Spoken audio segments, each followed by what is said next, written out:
Hello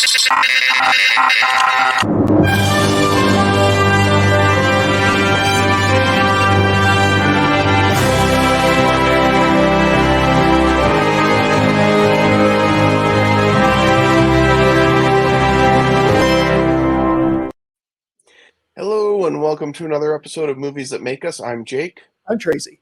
And I'm Val. And we're breaking with what we said we would do this year, and we're talking about a new movie today. And I'm really excited, but this is because it's a big one. It's a big one. We got a few big ones this year. Yeah, and there's more to come.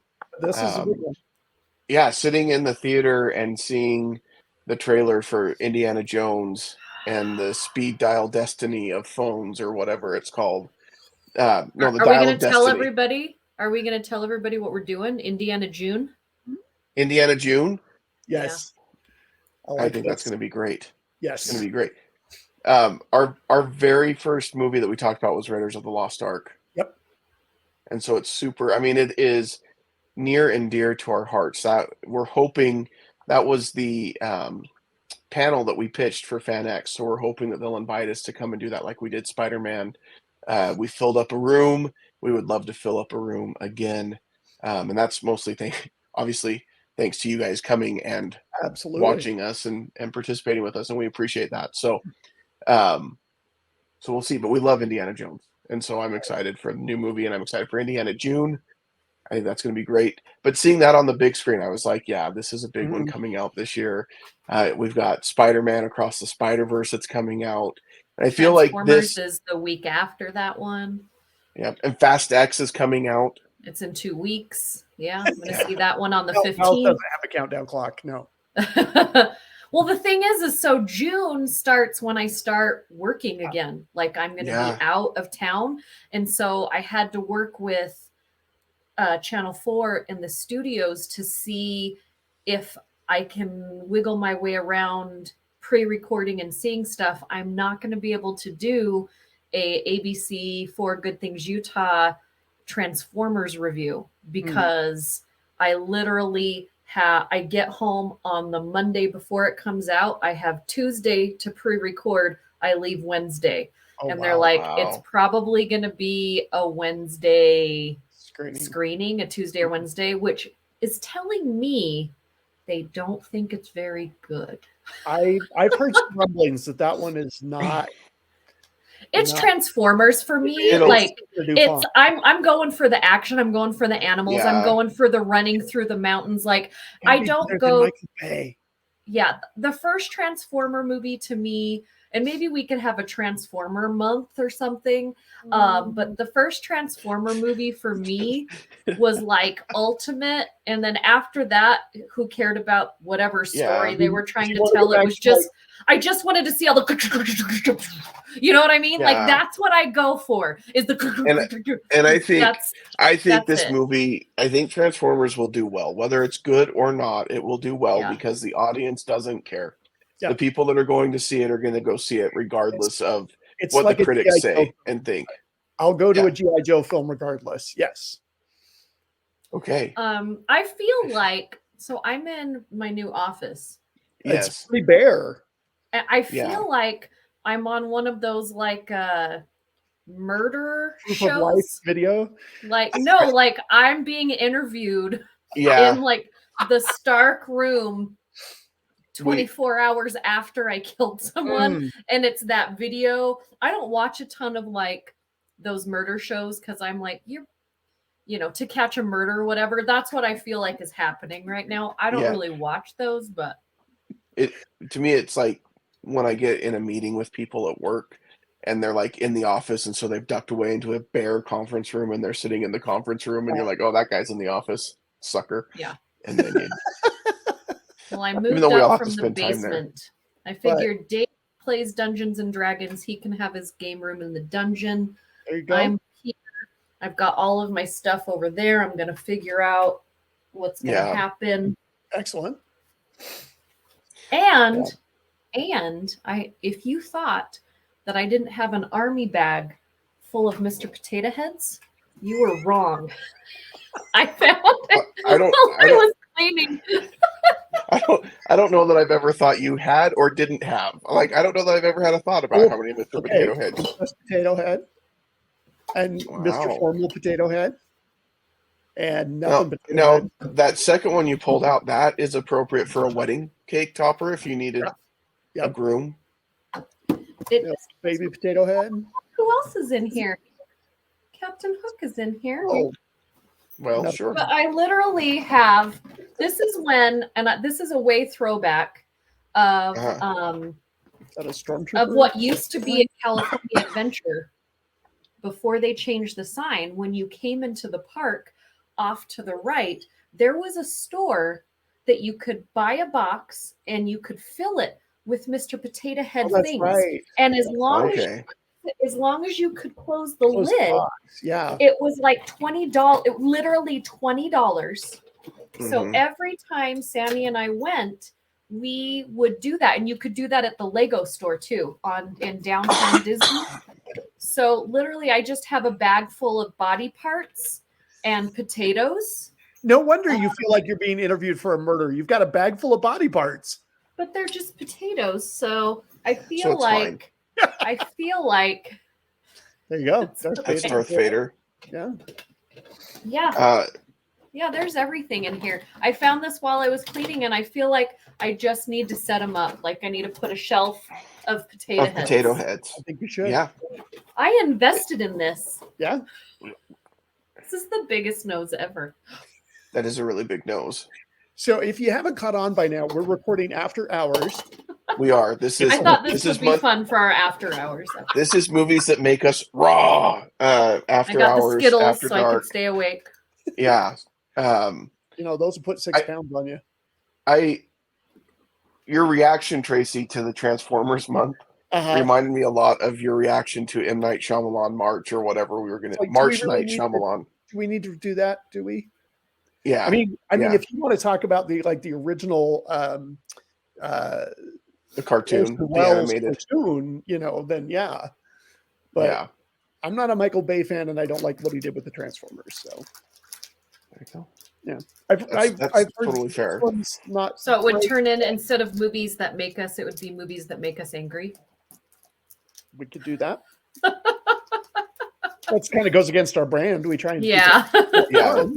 That's not how But we usually like to do it. I am hearing really good things about Indiana Jones, though. Like they seem to be really high on Right that. from Harrison Ford's mouth. Well, yeah, but I mean, like all signs are pointing to they pulled this off. So let's hope they did, because the last one was a stinker. I did feel kind of bad as we went into the theater today to see Guardians of the Galaxy Volume 3 with my son. I was asking him, so what do you think of Indiana Jones? And he's like, I haven't seen anything about it. And I'm like, really? He said, well, I've been avoiding it completely. And I said, well, I've got some bad news for you. It's going to be one of the trailers on this one.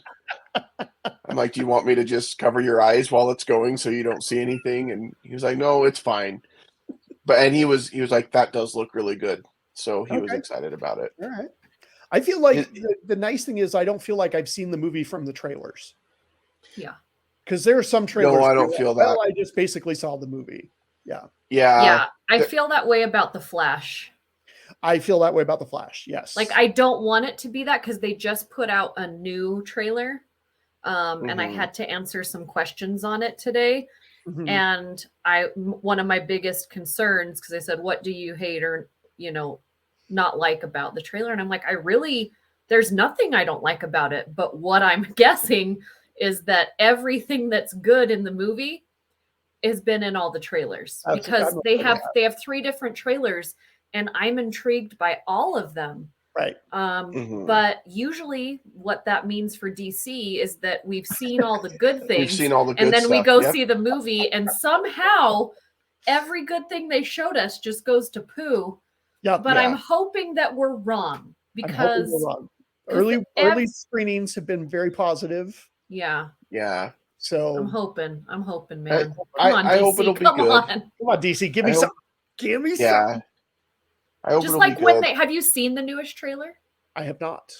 I haven't seen the newest one yet. I saw So the last one they I saw was a couple jump weeks out of ago. a plane. Batman and Flash and a couple other people, and they're like, "Where's your chute?" And Batman just jumps out of the plane. His wings open, and I'm like, "Yes!" And so they're Yeah. all like, "Oh, okay." And then they just go, But like, yeah, he's a bad A, Yeah, Michael Keaton. Yeah. Michael Keaton, man. That Yep. was one of the things that said, "What do you like most about the trailers that you're seeing?" And Michael Keaton was like my top answer because it gives you a bunch of things. yeah. I'm like, Yeah, Michael for sure. Keaton. Yeah. I am so excited to see him back as Batman. Yeah. Because that was my Batman as a kid, Mhm. and I've Same. always just really appreciated that movie, the second one as well. So it'll be exciting to see him back. Yeah. We'll see. Also, Ben the Head Affleck, like, man, like He was I not the liked problem him. with Batman versus No. Superman or the No. Justice League. Ben No. Affleck as Batman wasn't the problem. He No. worked as Batman. Yeah. I thought he was great. I would have loved to have seen his standalone Batman movie I would have been leading okay with up to Batman versus Superman or Justice League. Yeah. Because I thought he was great as the character. I thought he was a good Bruce Justice Wayne. League, And Dawn of Justice. None of Zack us Snyder can. We demands- all have to laugh because it just. Oh, Zack Snyder man. demands full title. sorry. I apologize. Batman v Superman: The Dawn of Justice. The dawn of trash cans on fire. Oh, that's such a bad movie. But we should talk about a good movie. We should. We should. We just saw Guardians of the Galaxy Volume 3 this week. It just came out yesterday at the time that we're recording this, or Friday at the time you'll be listening to this. It's the same day. It's just this will be 2 days after that you'll be listening to it. Yeah. And congrats to everybody that got to join us. If you're not paying attention to our Facebook page, you should. We gave out tickets. Yeah. I was told 2 days ago that Facebook is for grandmas and old people. And I was like, well, I guess if you like free stuff, then pretend you're a grandma or an old person. I'm just old. Thank goodness I'm not a grandma yet. You know what? Turn on notifications for movies that make us, and then it'll ping you and we post, and then you can come look at it, and then you can get back off onto TikTok. Look, we've tried the TikTok thing. We just need to come up with a plan for how we're going to do it. I think we just give it to Ty from Multiplane Podcast and let him run with it because he's been posting like crazy. Like, giving things away doesn't work on TikTok. No, it's harder to do that, and we could try Instagram, but again, we're old. We could. I don't know that Instagram is really where the kids are at. No. Well, and I feel like our audience, all y'alls, are like 35 to 65 anyway. Yeah, and so I think we're all on Facebook just minding our own business. Come on. I think when the Gen Zers say that Facebook is for old people and grandmas, which by the way is a weird comment since grandmas are in fact old people typically. So you can just say old people. Not in Utah. You could be 30, late 30s, early 40s, and be a grandma. And again, thank goodness I'm not one yet. But the life expectancy for humans is only 50. So Tracy, when are you gonna die? 2 years. I got 2 more years. Oh my gosh, Tracy, we gotta live it up. We gotta fill this up. We gotta live it up. We gotta fill it up. You know what we should do? Will. Part of living that up in these next couple of years is we should go to Disneyland and run a 10K together and raise some money for charity. Idea. I like this idea. So if you guys are not aware, please, we'll post something on our Facebook page again, but please donate if you can. We are raising money for the American Cancer Society. Yeah, we'll put a link in the video so you can go donate. And we are running a 10K in Disneyland in January. I have learned, I was misunderstanding, we are not doing a cumulative 10K, but we're each running our own 10K. Yeah. I was hoping it was more of a relay situation. Like I was going to hand the baton off after like 1K and let Tracy just take us home. It's just not take us home, Tracy. 3 days of walking around the park either. This is like condensed one set length. Yeah. We got this, Jake. Yeah. We can do it. We're going to do it. It's going to be awesome. We're starting to work on it. But yeah, we would love if you could donate. We would appreciate anything you can. Every little bit helps. $5. You will hear us talk about it a lot. Go ahead, Tracy. $5 minimum. Come on. You can miss a coffee. Let's go. And we're going to be doing some fundraisers coming up where you can actually see us in person. We have some stuff to give away. I've been cleaning out my Yeah. nerd room, and I found so many unpacked Disney and movie items. So as soon as I get this all put together, I'm going to have movie stuff to Nice. give away. Yeah. Very nice. And it's good stuff. Val's always got good stuff that she She brings does to have these good stuff. things. So I'm trying to decide if I want to keep my I have some Avengers like big vinyl ooh, like official like the movie posters when I mhm. worked at Disney that we would put up Ooh. at the premieres. That's And some, I have some, and I'm like, I don't know that I can keep all of these. So sweetness I right used there. to have a Frankenweenie one that was so cool. But Wow. I may have given that one away again. I just have to go through my stuff. I just have so much stuff from when I worked at Radio Disney. It's just crazy. Yeah. So more details to come on that, but just be aware that that is something that we are doing to fill up Tracy's last 2 years here.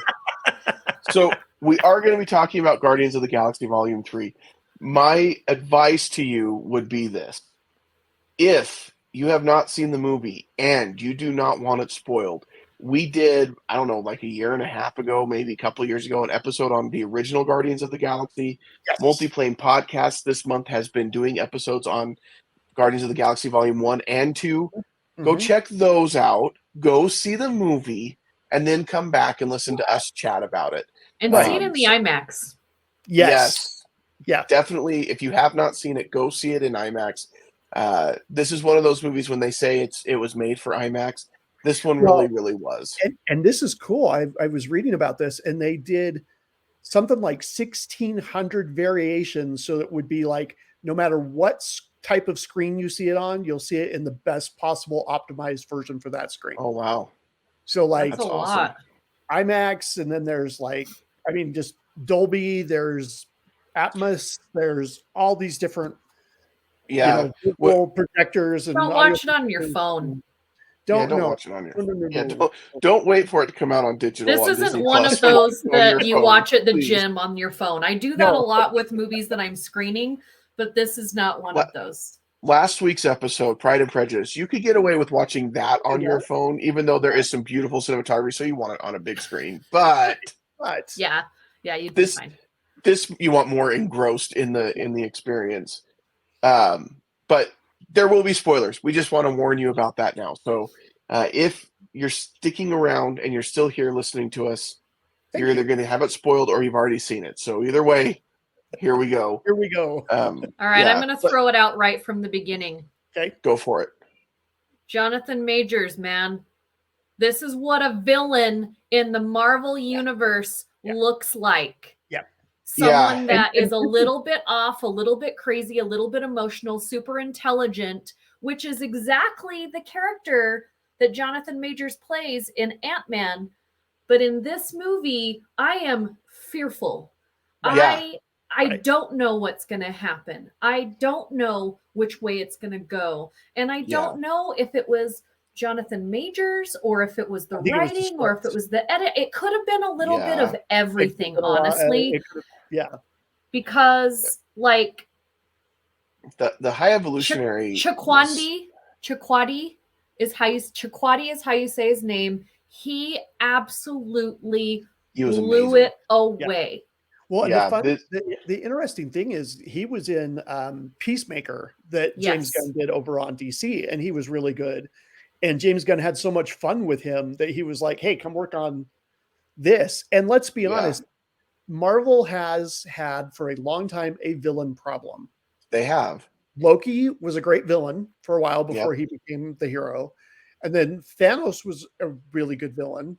But outside of that, there hasn't been a lot. Yeah. I'd throw the Vulture in there for Spider-Man. Okay. Yeah. We just don't get. I feel like he wasn't the same level. Wasn't the same level as what we get with Loki or Thanos and High Evolutionary. I don't want him to be dead, guys. I want him to come back because he was really, really good. Yeah, and just. I mean, he's the kind. Well, it was just like in Black Panther. I feel like we get a really good villain with Killmonger, right, and then they kill him right away. And so I'm hoping that because of everything that he created all of these different societies in this movie and in the Marvel universe, and how smart he is and all that technology that was surrounding him, is somehow he didn't die all the way, right? Yeah. Mhm. But I Yeah. also, he's one of those villains. Like, I feel like we all kind of know a person like him, not that he takes, not all the horrible things he does to living creatures, but he's Right. like I hope nobody knows people like that. Yeah. But yes. He's smart and he's vicious, but in a way that you also kind of want to go like have dinner with him and have a chat. You know what I mean? Like, I am intrigued. I am intrigued by he's a charmer. But he's all He is when he needs to has be. this way about him that is very, it sucks you in, and that's why people, I think, have a hard time saying no to him. And I think that's very much the actor, is he just has this way about him that he's one way, he's just charming and just I don't know this, and then he just flips and turns, and he is just this yucky person. I think a great example of that is the relationship that he has with Rocket, when he's got Rocket sitting on his knee and he's doing all the math problems, and he's like, "Oh, that's the sky," and they're talking, and it's almost this like parent-child almost relationship, and Rocket really wants to do everything he can to please him, and then he figures out what's wrong with the mutations that they're doing and why it's not working the way that they want them to do it. And so then when he comes back later that night, and then he reveals to him, "Oh, you thought you were going to go to counter Earth and live there? You're an abomination. You figured this thing out, but you didn't figure that out." And basically it was so condescending, and made Rocket feel so small in that moment. And that's really in the span of just a few hours in the storyline, right? Yeah. Of Rocket sitting on his lap, and then the next instant he is flipped and fighting for his life. That's one of my favorite scenes, and the way he says it, and he's like, "Oh, you think you're going to the new world?" And he doesn't yell at him. He's like, "No, you could figure out this, but not this." Like, it's just so, it is how people stay in toxic relationships. That he is like, if you were to look up toxic manipulation in the dictionary, you would see a picture of him, because you find yourself being drawn into him in the movie, and then you're like, wait a second, he is awful. Look at what he's doing. He has made me cry 4 times in this movie. Well, this guy is like a cross between Sid from Toy Story and like Dr. Moreau. Yeah. Yeah. And I'm Eh, okay. So Rocket's adorable. We all agree, right? Really like Lila. Yes. Teefs is great. I loved his line. Teefs. I want to be Teefs. I have a problem. I love Floor freaked me out. I'm sorry. I know it was very Toy Story though. Floor. That's why I liked it so much. Is that I was like, Floor was freaky. Because the whole message had adorableness. Yeah, there, but Floor was just like behind the weird mask and spider legs, and Floor did. I felt you so mentioned bad for her. Oh, I felt you bad mentioned Toy Story, Val, and it reminded me of the head that's placed on the erector set spider legs. Yes, that was also very creepy. So Floor, and the fact that Floor didn't speak in complete sentences, I think adds a little bit to the creepiness. To me, I thought she was sweet, and I thought the overall messaging of the movie is that you don't ever know, right? Is that you shouldn't judge things by what they look like. Like when they're in the moment and they've got these big, huge monsters coming at them, and they're just they're afraid. They were just afraid, but they're these big, huge monsters, but they're afraid. And so for me, it was just this messaging that kept happening during, the movie. That fits into the whole theme of the whole Guardians, is that these are the rejects. These are the outcasts. These are the misfit toys that have found themselves and become this family. Yeah. And I think that's why I didn't like 2 as much, is because I feel like they went so far away from what the original was. It's just this story of misfits, these weirdos, these kind of people that shouldn't have come together, that shouldn't work together, that you could see the push and pull, but at the end of the day, when they had to fall in line, they had each other's backs. And then we got into 2, and it was just like all over the place. And then we came into 3, and it just came right back together for me. It just worked so well. I was nervous about Volume 3 only because I did not want this. Like, I love Star-Lord as a character, but we've had 2 very Star-Lord centric Guardians movies. Right. And Boring I didn't AF. want this. I didn't want this to be Star-Lord looking for Gamora as the movie, because that's just I didn't need that story. Yeah. Yeah, and you've also had them in Thor. You've had them in Avengers movies. There's been a lot of Guardians. I was worried about that too, Jake. Like, I just thought this becoming the search for Gamora. Yes, absolutely. Yeah. And so when you open up, and I think from the minute the movie starts, it's clear this is going to be about Rocket, because it's him getting selected, and then it's the music Creep by Radiohead, which if you want to pick a song, an acoustic version of Creep by Radiohead, and you want to pick a song that just sets the tone for a very melancholy feeling at the beginning of a movie, there's not a better selection, because it doesn't. They could have been having like a wedding and dancing and playing that song. It would have felt really sad and melancholy. Like, it was just it's like a Guns N' Roses video.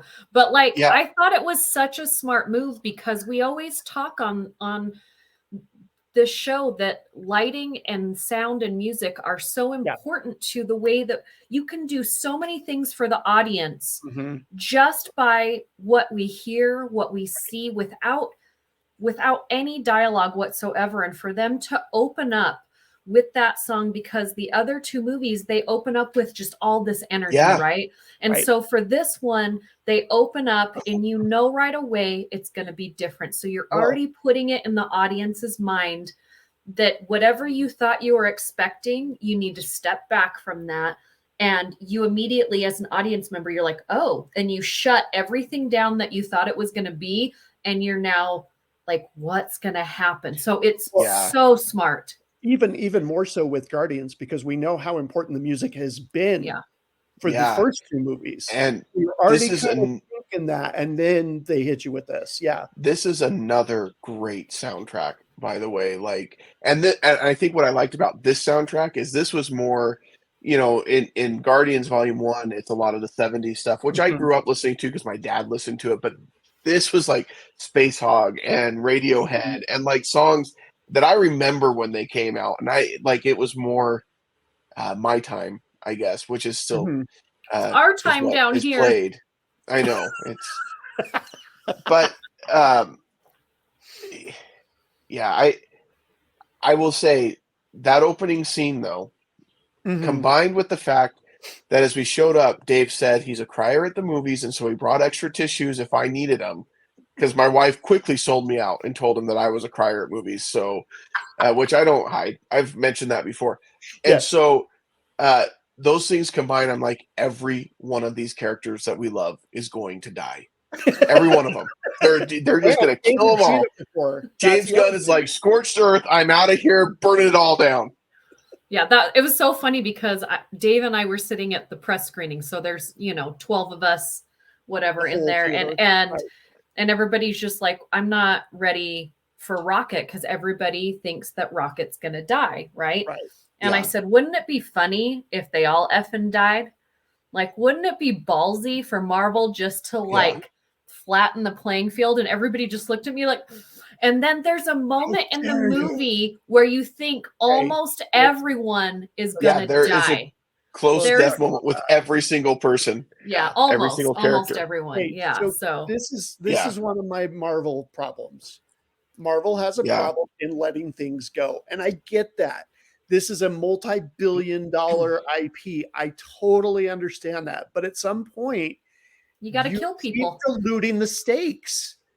And I have a major problem with the Star-Lord issue. Like, Star-Lord goes out into space. He's freezing. Groot tries to reach out to him. Groot, who in previous movies, and that's the other thing, there's been some wonky rules about space because in previous movies, Groot's been out in space and been fine. But in this one, he starts to freeze. Then all of a sudden, and then, okay, so even if that happens, I'm like, okay, maybe he could still come back. But then when his face starts being stretched, I'm like, wow, they did this. Okay. Yeah. And then all of a sudden, out of nowhere, Adam Warlock shows up and pulls him back in. Yeah.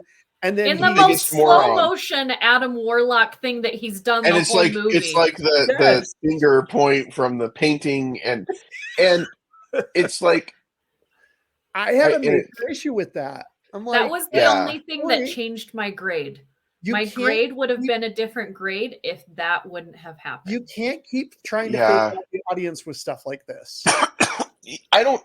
I agree with you. I agree that you can't keep faking them out because they faked this out with most of the major characters. I mean, you've got Rocket right at the very beginning, and the whole story revolves around what happens with him. Then you've got Drax when they're in the Orgo Corp. Right. When he gets shot and he's got like a hole in his chest, and you're like, okay, he's gone. And then you have Star-Lord. At some point, one of them has to actually go in order for that to have the impact that you want it to have. But if it had been Star-Lord at the end, I think out of all of the close to death experiences, that one just made the least amount of sense as far as the story goes. I don't think so. Just because I don't know. I was into it. Because if you have this selfish guy who keeps doing things for himself, who finally sacrifices himself for the rest of the family, I would have been totally fine with that. But that's not what the movie was about, though. The movie's been about Rocket, and he's already giving everything up to save Rocket. He's already doing all of that. I just felt like it would have been out of place at that point in the story that we had told up to that point in the movie. I could see that. I'm thinking overall trilogy. Yeah. Yes. Star-Lord dying, I would have been, this sounds awful. I would have been fine with that. I just felt like at that point in the story that we had told in this movie, I just didn't think that the minute he went out in space, and even when his face started to like explode or whatever it was puffing out, I was like, no, he's going to get saved because it doesn't make any sense in the story to me at that point. Right. And so that makes sense. Yeah. But I'm like, they keep doing this. Like Gamora dies, she comes back. There, and now with the multiverse, you have multiple versions of people that who knows who could show up when. And it's like, at some point, man, like you got to have and this is a bad example, but you got to have Spock die, right? And it's a bad example because they bring him back. That's a bad example because he comes back in the next movie. At least in that movie, in that moment, you're like, that's something that you remember. You're like, I remember that. And you don't get that in these Marvel films at times. Yeah. I mean unless they're a villain that you want to hang on to, and then you're like, crap, why did he die? We've my thing is though, so at the end, the last credit when it says right before the lights come up, it says Star-Lord will return. It didn't say the Guardians. It said Star-Lord. And so there's something they're obviously cooking something, and so I get it. It's gonna be part of the Kane thing, I think. Yeah. So but I'm just hoping I don't want more Star-Lord. I do want more of Rocket and the Guardians. That team at the end, I'm like, I would watch that movie. For sure. I love that young girl. She was just mesmerizing. And I have to ask you guys this, and I've been thinking about it since the first time I saw it, and I didn't look it up because I figured I'd just ask you. I am not familiar with Warlock. Like, I knew he was going to be in this movie. Everybody keeps talking about him. Is he really so stupid? No. He's like, did they just make him stupid in this movie? That was a James Gunn choice to make him. Why? Why did they make him so stupid? Before you jump in, Jake, because Jake knows way more about this than I do. I don't know about way more, but go ahead. Well, compared to what I know, but he and they mentioned in the movie, they say that the High Evolutionary took him out of his cocoon too soon. So I didn't know if that was a thing. Like a line, but in the comics, he's more of a religious figure, right? He's kind of like a Christ metaphor. Well, yeah. Well, I Like get so that from many the mega whole High powerful. Evolutionary, but Yeah. I did ask David, I'm like, is he a douche in the comics like this? And he's like, at the beginning, he's a little, It's but more then like, he moves into like being, yeah. but I can't It's take more him like seriously now. it's more like Thor in the first Thor when he comes down to Earth and he just Mhm. doesn't know anything about being with mortals, and he's like throwing the mug on the ground just because he's naive and just doesn't. He's Yeah. more like that when he shows up I in the don't mind the comics than, humor killing, but I just feel like yeah. overall they just kind of made I him and really Well, cheesy. I felt like he was shoehorned into this film. he was. So here's the thing that's really interesting about Adam Warlock to me, and I'm not, man, Rob, if you're listening to this, Robert Neal, I'm sure Yeah. he has way more information on this than I do. But Adam Warlock originally shows up in the Infinity War storyline, Yeah. Yeah, I and he did know kind of that. shows up to help bring down Thanos. At some point, he even has And the Infinity Gauntlet. the He's got the he's got the stone, stone. and it, Yeah. yeah, so like he's connected with all the Infinity Stones and everything. So when he shows up in Guardians of the Galaxy Volume 2 and it's that cocoon and everybody knows that it's Adam Warlock, comic book fans were like, yes, that needs to be, because that's got to be part of the Infinity War storyline. And then when they didn't mention him, goes all the way through Endgame and he never shows up, then it was like, oh, I guess we have to go back and revisit this. I feel like they had plans for Adam Warlock in the Infinity Saga because that's where it makes sense, Mhm. comic book wise. And I get it. The movies are totally different, Right. but that's where it made sense and why I think they originally had him in there. But then they changed their plans and now they had to figure out what do we do with Adam Warlock that James Gunn introduced in Guardians Volume 2. Yeah. So they did It's this. hard. It's hard for me because it's like this movie is the end of a trilogy where we have really Mm-hmm. established characters who have major arc lines going, and you have to introduce this character. You've got to make him a villain at first. Then you've got to give him some backstory and give him some motivation. Then you are completely transforming him, and by the end of the movie, he's a guardian. So Yeah. that's a lot in a movie that already has so much in it, I and feel he's like only getting this much of it. it's Yeah. the same as America Yeah, Doctor Strange. Yep. and Doctor Strange, is that I yeah, really like both of these characters, and I Yes. know that they had to stick them in there somewhere to make them relevant to the phase and to right. get them into the universe. And like I didn't mind him in this movie at all, and I liked her in that movie. But again, it feels like one too many stories that kind of works, but then you could also see the movie without it and Yeah. it would Yeah. probably still be okay. I mean, I didn't have an issue with it. I was just wondering if the Yeah. character was that cheesy the They whole time. I do like no. the actor that they got to play him because Yeah, he's he's pretty good. not, with all of his past work, like you would never pick him to be that character. And so I Right. like that they picked someone that you wouldn't pick and that it worked. I do think he did really, really well. Yeah. He just didn't With have what much he to was do. given. Yeah, What? he just didn't have much to do. Yeah, I Yeah. mean, but the moments where he had to be like comedic and not the stupid moments, but kind of just like, he's doing his Yeah. thing and he's like, I don't see a problem with that. Like it fit. When I saw the character, I didn't see him. she says, send him a message or whatever it So was. yeah, that Yeah. was one of my. Show them we mean business. Yeah, It's that's like, what I it don't was. know Yeah. how we could mean more business. Yeah. Yeah. There. Except he's useless to us now. Yeah, I had some issues with the Adam Warlock character, but then I have to remember it's so hard because I'm not as familiar with the original Infinity Saga and the storyline in the comics as much as some others.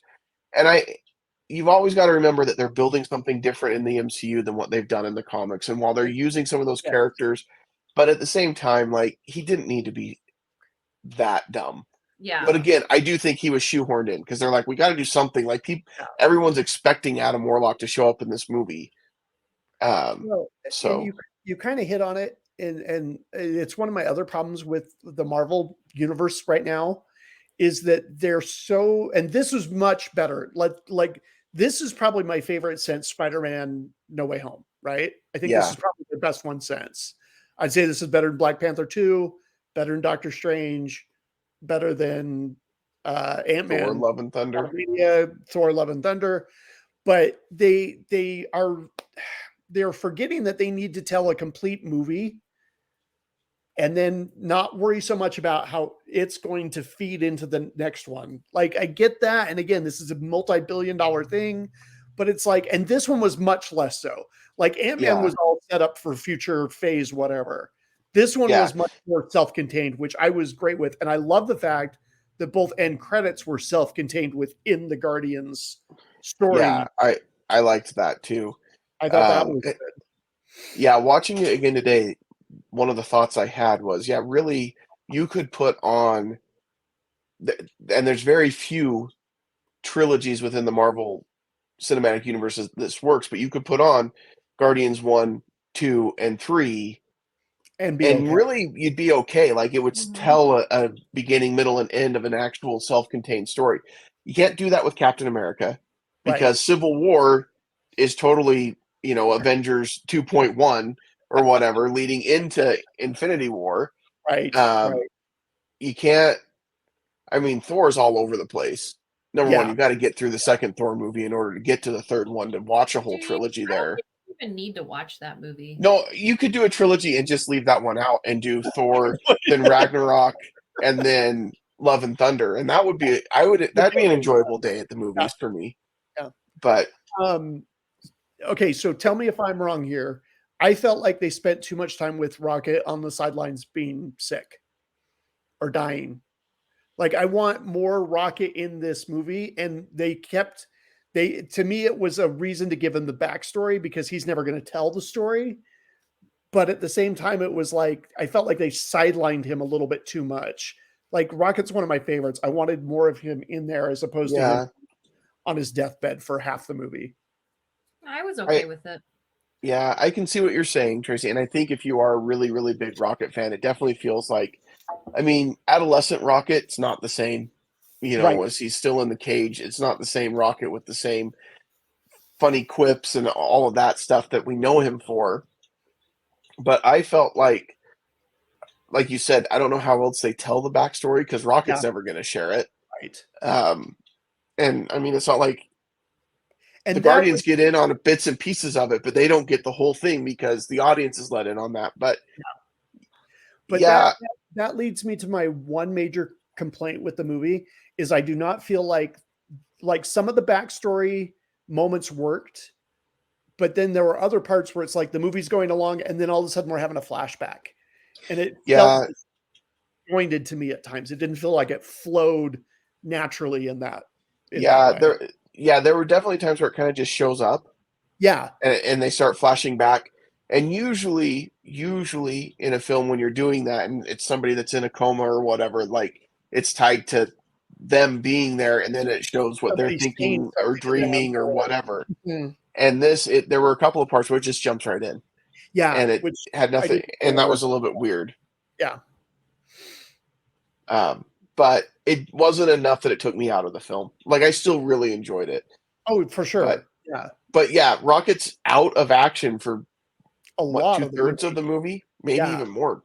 Mm-hmm. So see, and I always felt like he was there. Like everything that I was watching, I felt like he was either in the conversation or in his flashback or in the thoughts of what was going on.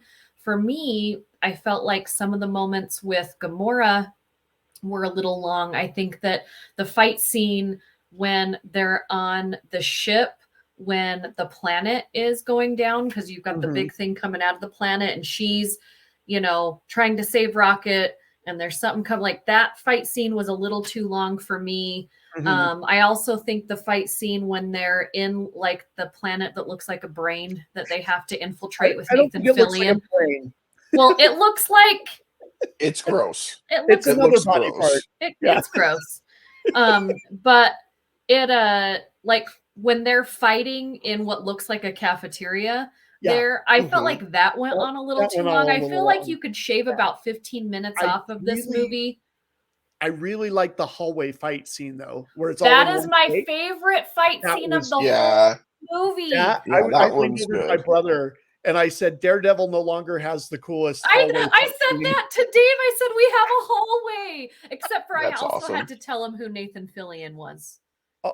Everybody, like when he came on in the first screening, I'm like, oh, and I start laughing. Everybody starts laughing. He's like, who is that? And I said, Nathan Fillion. And he didn't say anything. And I'm like, Firefly. And he's like, oh, because he hasn't seen Saving Private Ryan. He hasn't seen, well, but he's a very small part in that movie. It's not like a major role. Unless you know who he is, like, and then you go watch it again, then you don't know. But he never saw. If you're not a Firefly fan, I am a fan of Nathan Fillion, so I know who he is because of all of the television shows he's been in. But Dave's not a middle-aged woman, so he probably hasn't seen Castle either. I've seen every episode of Castle, some of them twice. Yeah, so I had to tell him, and he's like, okay, whatever. But like some of those scenes, some of that fight could have been. There was just that whole time frame of them there took too much time for me. Yeah. I would agree with that. There was tying in with that. There's a weird scene in there with Gamora, Star-Lord, and Nebula where, he's trying to win her over the whole time. And then she's like, that sounds more like her. And then he comments about her eyes. And I'm like, okay, hold on a second. Are we teasing like a Nebula Quill thing going on here? And if we are, and then we do nothing else with it for the rest of the show. When I saw that in the lengthened clip before I saw the movie, I was like, wait a second. So I was expecting maybe something to happen, and then it never goes back to it. So again, there's a couple of parts in the movie that you're like, it was unnecessary. No, it's not perfect. But that fight scene in the hallway, man, when you have and Dave even said, like, in one of the comic books, you have Rocket running on the arm of Groot, like that's straight out of the comic book, he said. And so there was a lot of scenes that were in there because I was like, that was cool. And he's like, everything that you're saying is cool was in the comic book. So you can tell that makes with these camera angles that they were doing was so much experimenting, and it feels like a comic book. The cool thing is that is like, there's a lot of CG in that, but that was all filmed in one take, and all the actors had to memorize all of the choreography. Because usually in a fight scene, you'll do part of the fight and then you'll cut and then you'll do the next part of the fight. And in this one, they had to do that whole hallway scene with the camera and then add all the stuff in after the fact. But so good. Yeah, that's what I was just like going in. I was like, there's got to be something new that's going to happen. And so I loved, because the one thing I loved about Guardians 2 was the story between Peter and Ego. No, I hated that. Ego could have been flashbacks and cut out all of that, and we just focus on Mantis, blue guy. Oh, Yondu. I loved Yondu's story. I loved Yondu's arc. I loved everything that went into Yondu and the things that we didn't learn about him, but they teased about him. I loved all of that. So then you get to here and we have Rocket's story, and then they still kind of touch on where Yondu came from, and they bring back Sylvester Stallone, and now Gamora is a part of the original group. I loved all of that connection. So for me, the fact that they brought more of that in, I really liked. I feel like Guardians is supposed to be dark, and it's supposed to be broody, and it's supposed to be misfitty, and it's supposed to be, like the friend that you really like, but we all know they're just a little sad sometimes, but we love them, right? That's what Guardians is supposed to be. And that's exactly what Guardians 3 is. And then when they brought in all of the new camera angles and the action scenes and the shots and kills that we hadn't seen before, I loved all of that. But you saw some of the similar color structures, texture structures in this movie that we also saw in Ant-Man, and Ant-Man's CGI sucked, yet in this movie it was absolutely fantastic. So what the F? I think the F is James Gunn. I think you have James Gunn versus, I can't remember versus whoever that guy is. Peyton something. Yeah, that's But that's how you can tell it works. The CGI here works, and it's not as it's fantastical, but yet it felt more real. Yeah, it Like didn't take me Quantumania, I'm out. like, it looks like a green screen 90% of the time. Yes. And in this one, I'm like, you feel like they're bouncing around on this weird Quantumania to me was how I felt. It was very similar to how I felt when I watch the Attack of the Clones, Star Wars Attack of the Clones, because that one feels very much all 100% CGI, and it was overwhelmingly, right, and it just didn't work as well. Whereas this one feels more like Revenge of the Sith, where they're still using a lot of the same CGI, but it just worked better. They got better at it, and that's I think the difference is James Gunn knows what he's doing with a lot of this stuff, and you can tell he's very good at his craft of making the movies feel and look the way that he wants them to feel and look. I'm not convinced on him being a writer, because watching this the second time, there were more issues I had with the story than the first time. First time I gave you guys a grade. I'm not giving the same grade today. Okay. All right. Be interesting to see when we get there. I will say, though, I think one of his strong suits is writing dialogue. And I am so grateful. Yes. I am so grateful that he gave Palm Mantis more to do in the Christmas special. And then she gets even more in this one. Yeah. She is freaking gold. And I love the fact that we have a superhero whose superpower is empathy. Like, how awesome is that? Yeah. But I love Mantis in this. With her and Nebula and Drax was just killing. When it's the three of them together and they're shouting at each other and arguing, like, it's really, really good. And there are moments when the dialogue shines, for sure. But then I struggled with Star-Lord in this, Peter Quill's character in this, a lot, because it was like, guys, we need to focus on one of his issues.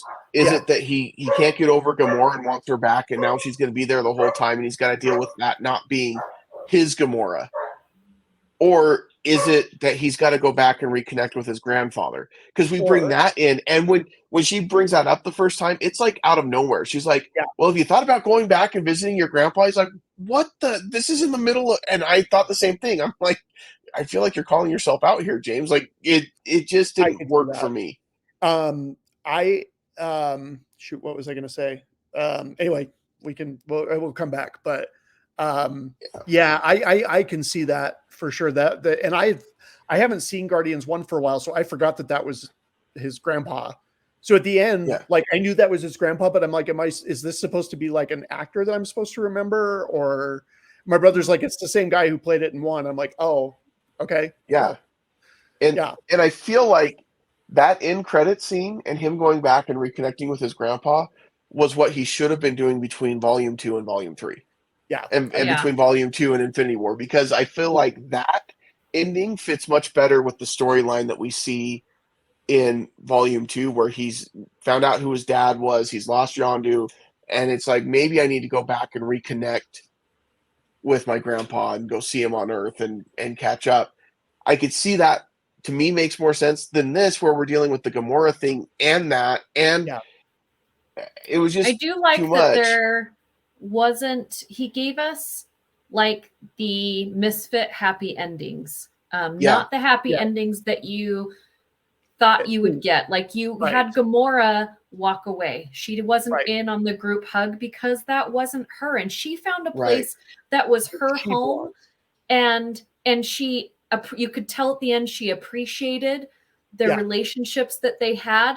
But it wasn't like all of a sudden now I'm going to be back in the group. Like, she left. And then I love that Mantis went off on her own to figure things out. Like, to me, that just makes, because I think you automatically look at Mantis and you think that she's just kind of a fluff character because she's not what you think a superhero is supposed to be. But then when she stands up for Drax, and then when she stands up for herself and says, look, I have never been able to be myself. I don't even know what that is. And as much as I love you guys, I'm going to take a little break too. Like, I'm going to, not leaving forever, but I got to go figure some things out. I really like that we got those moments, because we usually get just what we think this happy ending is supposed to be. Right. But I love the fact that they kind of split up, because sometimes some of the best groups split up, and you got to figure out a new way. And one thing I remember I was going to say, Jake, is I do feel like, there were some issues with Star-Lord's writing, but I felt like Gunn got the best performance out of Pratt that I've seen. He was really good. I'm not a huge Pratt fan. Like, I didn't really care for him in the Jurassic Park movies. I loved him in Parks and Rec, but he played a complete idiot. But I loved him in the Parks and Rec.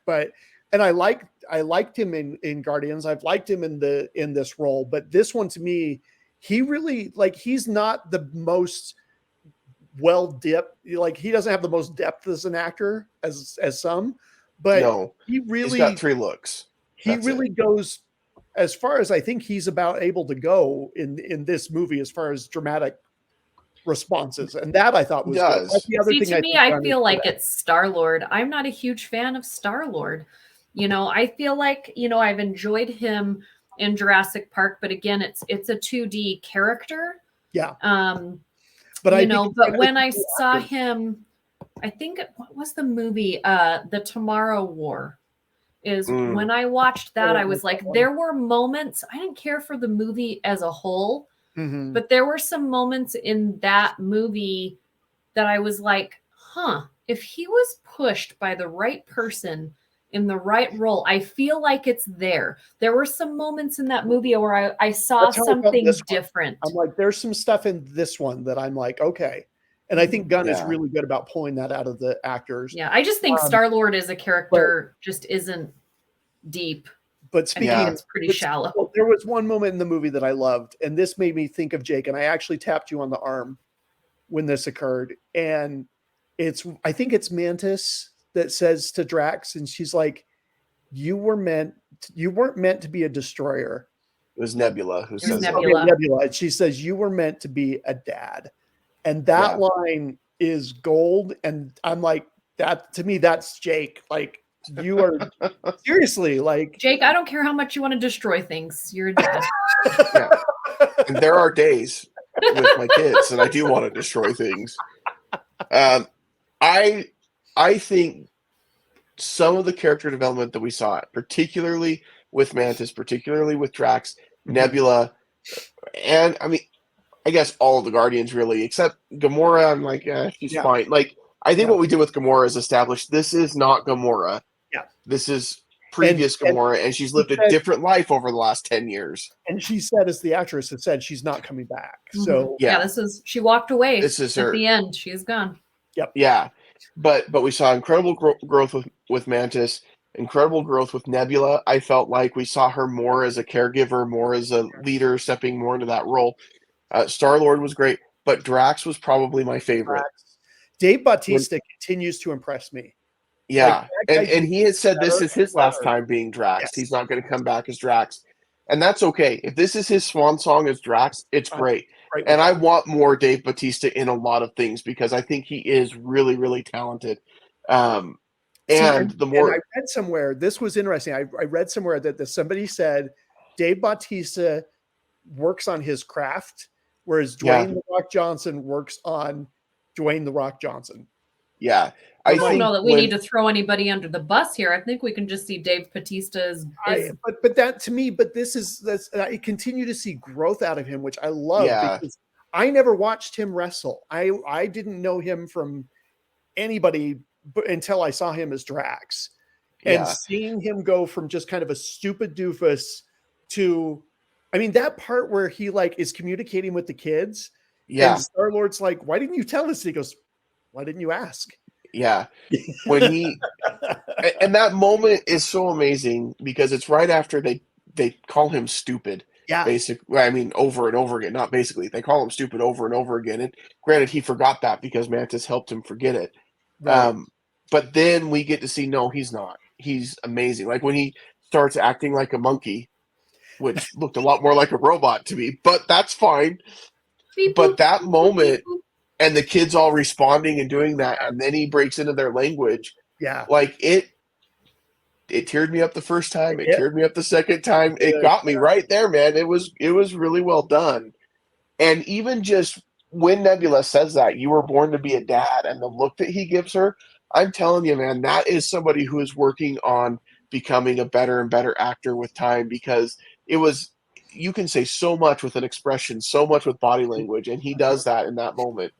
It's pretty amazing. And in my mind, Drax the Destroyer in this transforms into Drax the Protector, and I Yes. and I Yes. love that. Yeah. That's who I think of him as now. And I like the endings for the most part that they all got. Like, I'm good with Nebula and Drax on Nowhere raising the kids. Just that place has got to be stinky. They got all those kids. They have all those animals. That place smells bad. Smells bad. And right now, if you were to go there right now, it's gotta be awful. Bad. It's like Jake's house with 3 almost 4 teenagers. It just smells bad. I don't know what to tell you. We try hard, but and I was so glad that in the end, Kraglin finally said that Cosmo was a good dog, because darn it, no dog deserves to be told over and over again that they're a bad dog. That was just, they didn't do anything wrong. Maria, I can't remember her last name, but she continues to impress me. Like, she's got some comedic chops, man. I know you don't think I am really a bad dog. Before we grade this, we need to talk about the one thing that I think we're all on different wavelengths. Yep. So when Groot says, I love you guys, or whatever the crap he says at the end, like, I understand why we, the audience, now would understand what he's saying. Right. But I don't necessarily like it. It took me out of the moment. Whereas if he just would have said, I am Groot, and everybody would have said, we love you too. That would work. Or just, we know. Or whatever, you know. Like, just to me, I get it. Because, I mean, Gamora then understood him. And then we as the audience at the end understood him. But at that moment, I didn't hear Groot. Guess who I heard? Fam. Vin Diesel. He should have said, I love you, fam. Yeah. I love you, family. Oh, That may have been a little too on the nose. But that's what I heard. I love you guys. You're my family. Yeah. No, it took it out. I get it. I get it. I didn't necessarily like it. I didn't think it was necessary. Yeah. I had no problem with it whatsoever. I thought it was great, because I felt like it was that magic moment of, oh, now we can understand Groot. However, I don't know that the next time he shows up, if I want to be able to understand everything he says, or if I want him to go back to I am Groot. But now that's been broken, so I don't know how it's going to work.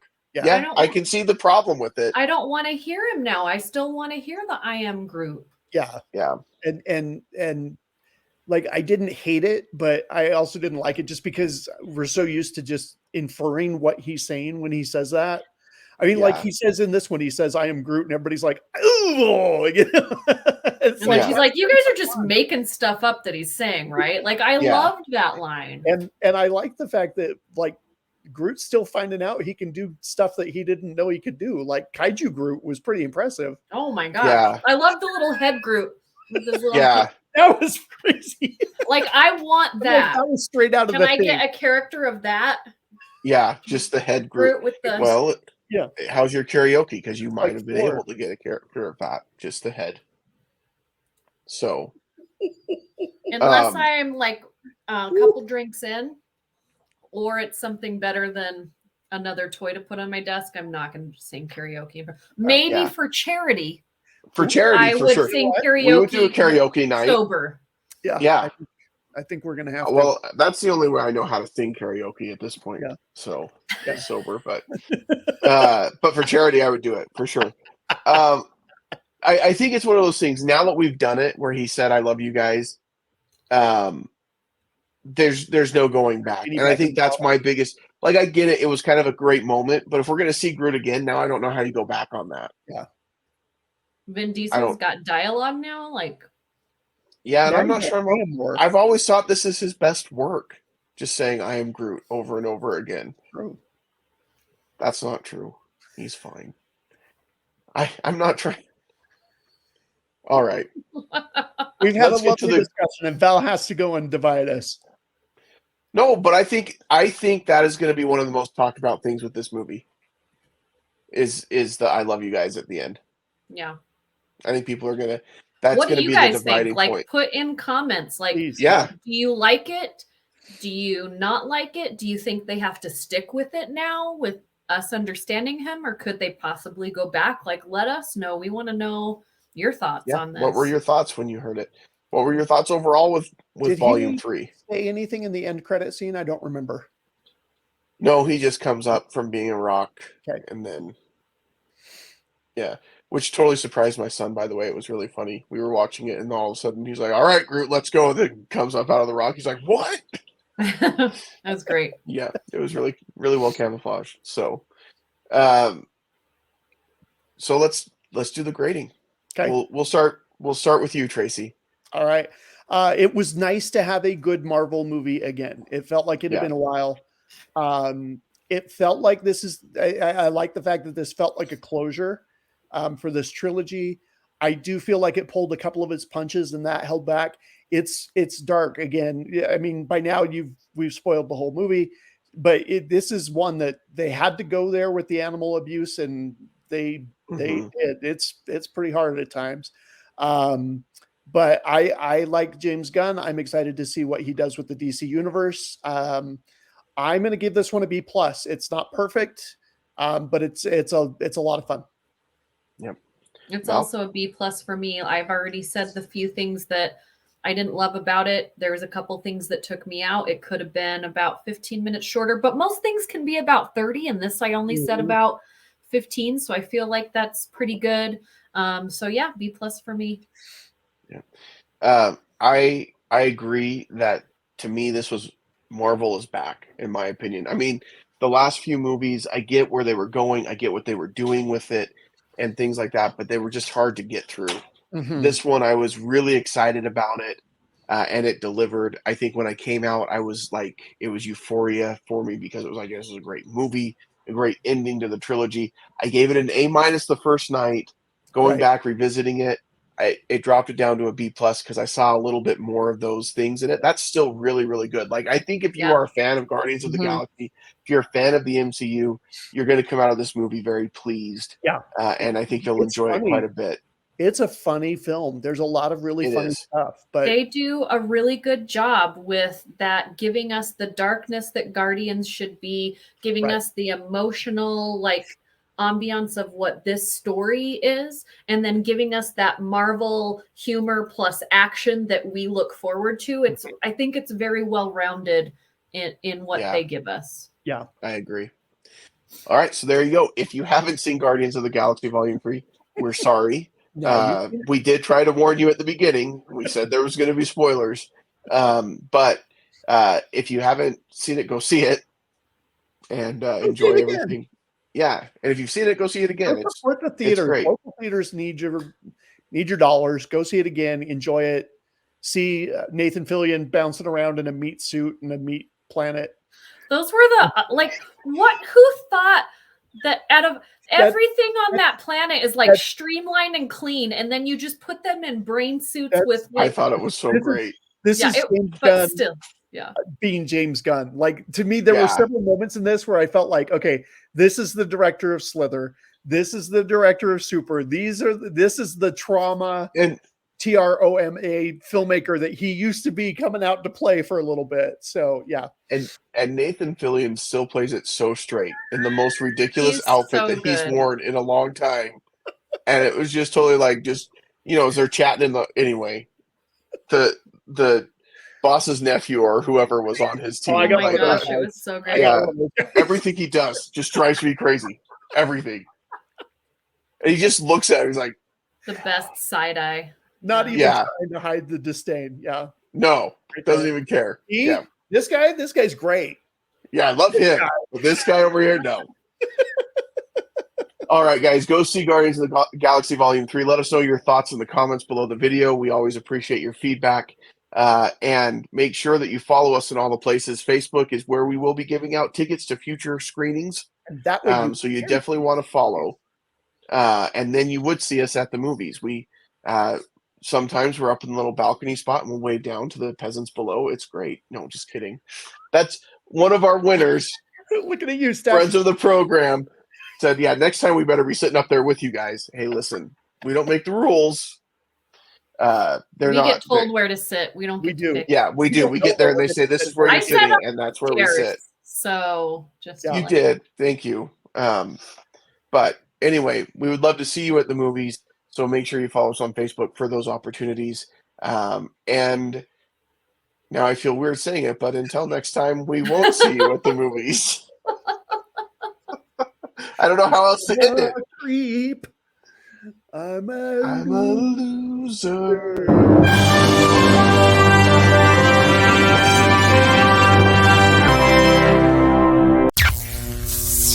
This has been an Age of Geek media production. Thought you were going to go into the last